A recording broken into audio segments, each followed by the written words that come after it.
नमस्कार, जय माँ काली, हर हर महादेव। सभी माँ माई के लाडलों को कैसे हो सभी। आशा करती हूँ सभी अच्छे होंगे, खुश होंगे और स्वस्थ होंगे। माता काली और बाबा भैरवनाथ की कृपा आप सभी पर सदैव बनी रहे।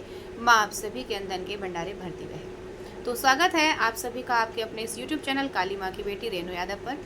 आज फिर से एक और नई जानकारी के साथ मैं रेणु यादव आपके लिए लेकर के आई हूँ, जिसमें आज हम बात करेंगे मंत्र जाप करते समय, पूजा पाठ करते समय हमारा शरीर सुन्न क्यों हो जाता है, शरीर पे झटके क्यों आते हैं, आंखों से आंसू क्यों आते हैं, रोंगटे खड़े क्यों होते हैं, ये प्रक्रिया कब होती है, किस लिए होती है और इसका क्या महत्व है। तो वीडियो को अंत तक पूरा देखिएगा, स्किप बिल्कुल भी ना करिए ताकि कोई भी महत्वपूर्ण पॉइंट आपसे छूट ना पाए। साथ ही यदि आज पहली बार इस वीडियो के माध्यम से इस चैनल पर आए हैं और अभी तक आपने अपने इस चैनल को सब्सक्राइब नहीं किया है तो जल्दी से चैनल को सब्सक्राइब कर लीजिए।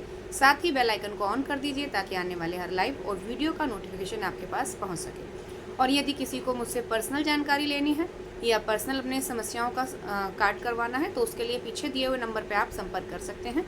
नंबर पेड है, आप अपनी सेवा जमा करके मुझसे घर बैठे समाधान प्राप्त कर सकते हैं। तो बिना देरी किए हुए शुरू करते हैं आज का वीडियो। देखिए, जब भी हम पूजा पाठ करते हैं, मंत्र जाप करते हैं, नॉर्मली हर व्यक्ति के साथ ऐसा होता ही होता है। जिसके साथ नेगेटिविटी होगी उनके साथ ऐसा नहीं होगा, उनके साथ उसका अपोजिट ही होता है। तो देखिए, जब भी हम जाप कर रहे हैं तो हम अपने आसन पर बैठ गए, गद्दी पर बैठ गए जाप करने के लिए, तो उस समय हमारे साथ क्या होता है, थोड़ी देर होती है हमें बैठे हुए, 5-10 मिनट होती है। 5-10 मिनट में बैठे बैठे हम ध्यान कर रहे हैं, ध्यान करते करते अचानक हमारे पैर एकदम सुन्न हो जाते हैं, शरीर धीरे धीरे पूरा सुन्नपन में चला जाता है। उस अवस्था में जब हम अपने गहरे ध्यान में जाते हैं, नॉर्मली आप ध्यान में बैठे, जिस समय आप जाप कर रहे हैं और आपका ध्यान इधर उधर भटक रहा है, उस समय ऐसी परिस्थिति नहीं होगी। उस समय आपका मन उखड़ा उखड़ा रहेगा, बेचैनी सी रहेगी। लेकिन सही मायने में ध्यान वो होता है जिसमें आपका शरीर सुन्न हो जाता है, जिसमें आपको सुध बुध नहीं रहती है। पैर अपना हिलाएंगे तो पैर आपको अपने महसूस नहीं होंगे। अपना एक पैर उठाकर आप अपने हाथों से रखेंगे फिर भी आपको अपने पैर की हलचल नहीं प्राप्त होगी। आप पैर में चुटकी काटेंगे, कुछ चुबाएंगे, लेकिन वो हलचल आपको पता ही नहीं लगेगी, क्योंकि वो पैर एक प्रकार का पत्थर हो चुका होता है। क्योंकि वो हमारी जो मुद्रा है वो गहरे ध्यान में जा चुकी है। उस समय हमारा सूक्ष्म शरीर ये है पत्थर हो चुका है, क्योंकि हमारी कनेक्टिविटी जो है हमारे भगवान से जुड़ गई है। तो जब हम गहरे ध्यान में चले जाते हैं, बिल्कुल शक्तियों से हमारा कनेक्शन जुड़ने लगता है, तब हमारा ये शरीर जो है सुन्न होने लगता है, एकदम सुन्नपन में चला जाएगा आपका शरीर। वो सही मुद्रा में ध्यान होता है। असली ध्यान तो वही है जिस ध्यान में आप बिल्कुल शरीर को सुन्न कर लें। अगली चीज, जब हम एकदम ध्यान कर रहे, ध्यान करते करते कई बार लोगों को ऐसे ऐसे झटके आते हैं, कभी पीछे को आ रहा है, कभी आगे को आ रहा है, एक तेजी से झटका आता है। तो कई बार बच्चे सोचते हैं कि ये सवारी आ रही है, क्या हो रहा है हमारे साथ में। तो जब हम ध्यान मुद्रा में बैठे हैं, हमारे आसपास जो हम मंत्र जाप कर रहे हैं उसकी ऊर्जा है, उसकी ऊर्जा के कारण जो शक्तियां हैं वो हमारे इर्द गिर्द खड़ी होती हैं आकर के, तो वो बीच बीच में हमें स्पर्श करती हैं।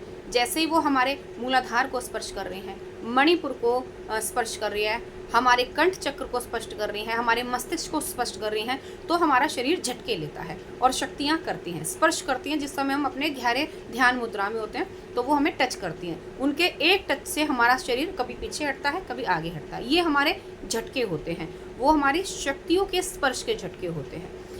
अगला है, जब हम ध्यान कर रहे हैं, गहरी ध्यान मुद्रा में बैठे हुए हैं, शरीर झटके भी ले रहा है, एकदम कंपन आता है शरीर में, 2-2 मिनट में हमारे रोंगटे खड़े होते हैं, फिर तत्काल बैठ जाते हैं, रोंगटे खड़े होते हैं, तत्काल बैठ जाते हैं।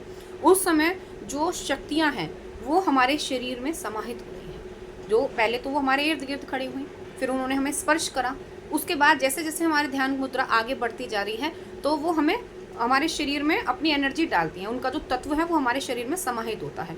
उस समय हमारे शरीर के जो है रोंग खड़े होते हैं और बैठते हैं, खड़े होते हैं, बैठते हैं।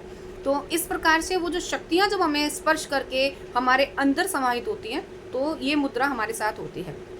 अगला, जब हम ध्यान करते हैं तो आपने देखा कई बार हम ध्यान करते करते ना हम रो रहे हैं ना कुछ, और हमारे आंखों से आंसू चल रहे हैं, लगातार आंखों से आंसू बहते जा रहे हैं और ऐसे बह रहे हैं जैसे कि हम रो रहे हैं।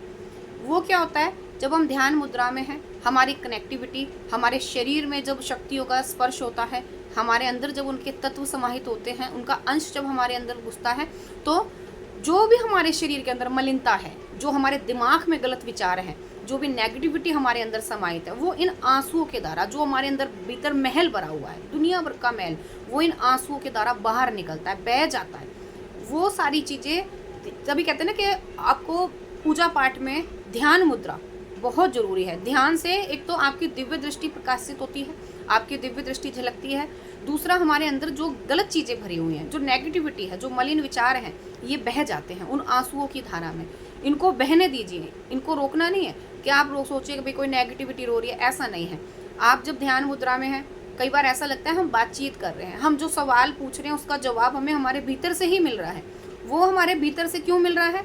जो वो शक्तियाँ हमारे अंदर समाहित हुई हैं, वो हमारे ही तीसरी आवाज़ के जरिए हमें जवाब दे रही है। हम पूछ रहे हैं और वो भीतर से एक तीसरी आवाज़ झलकती है, वो हमारी शक्तियों की आवाज़ होती है, वो हमें हमारे सवालों के जवाब देती है। ये सारी प्रक्रिया जब हमारे साथ शक्ति होती है तब होती है। अब यही चीज़ उल्टा जब नेगेटिविटी होती है तो ऐसे व्यक्तियों का ना तो शरीर सुन्न होगा, ना तो आंसू आएंगे, ना रोए खड़े होंगे। बस क्या होगा, वहाँ से हटने को मन करेगा। जो मंत्र जाप कर रहे हैं, पूजा पाठ कर रहे हैं, वहाँ से बार बार बेचैनी होगी, घबराहट सी होने लगेगी, वहाँ से मन करेगा बस छोड़ो, हटाओ, अब पूजा नहीं करनी है, बस इतना बहुत है। एक माला भी आपको जबरन करनी पड़ेगी। अरे कितनी देर में होगी एक माला, बहुत लंबी हो गई, ये हो गया, वो हो गया। मंत्र तो कर रहे हैं लेकिन मन में अजीब अजीब सवाल जवाब चल रहे हैं। उस व्यक्ति के साथ 100% नेगेटिव है, तो वो आपको पूजा, मंत्र जाप और ध्यान, गहरी ध्यान मुद्रा में नहीं जाने देती है। अगर आपके साथ भी ऐसा हो रहा है तो समझ जाइए, पॉजिटिव और नेगेटिव दोनों का ही उदाहरण मैंने यहाँ पर दे दिया है। तो जब भी ध्यान करें तो आप खुद से जान सकते हैं क्या आपके साथ सचमुच शक्ति है या नेगेटिविटी है। दोनों के ही यहाँ पर अंतर आपको पता लग जाएंगे। तो आशा करती हूँ आज की वीडियो से आपको फिर से एक और नई जानकारी प्राप्त हुई होगी। वीडियो अच्छा लगे तो आगे शेयर भी कर देना, लाइक भी कर देना, कमेंट में जय माता दी जरूर बोल दीजिएगा। और मेरे वीडियो कैसे लगते हैं ऐसा कमेंट में मुझे बता करके ज़रूर संतुष्ट करिएगा, ताकि मैं और भी अच्छी तरीके से आपके लिए नई नई जानकारियाँ लेके आ सकूँ। आपके एक कमेंट से मुझे मोटिवेशन मिलता है और लाइक से। तो वीडियो को लाइक, कमेंट, शेयर करना बिल्कुल भी ना भूलिएगा। मिलते हैं आपसे नेक्स्ट वीडियो में ऐसी और जानकारियों के साथ। तब तक के लिए सभी को जय माँ काली, हर हर महादेव।